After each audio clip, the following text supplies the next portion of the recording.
Ардчилсан намын үндэсний бодлогын хорооны гишүүн Нүрзэд энэ удаагийн улсын хурлын сонгуулиар 1-р тойрог болох Ар хангай, Өвөр хангай Баянгорт нэр дэвшгээр горилж яваа сурагтай.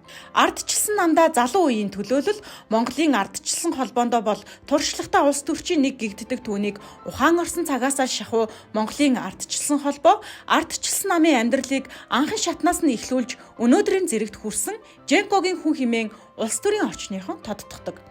Нээрэнч Женког албан тушаалд залрах бүрт Нүрзэдийн карьерч мөн дээшилсээр явна хэвлэлийн хуудаснаас харахад хангалттай. 2020 оны улсын хурлын сонгуульд төрлөх нутагтаа нэр дэвшиж ялагдал хүлээснийхээ дараа ардчилсан намын хэрэг эрхлэх газрын даргаар мөн л Женкогийн нөлөөгөөр томилогдсон тухай учир мэд хүмүүс хэлэлцдэг. Нүрзэдийн хувьд улс төрийн амьдралд эрт буцалсан ч хувь улс төрчийн характер хийж бүтээсэн ажлуудаас ахуулаад өөрийг нь тодтгосон дүрийг олигтойхон бүтээж чадаагүй л явна.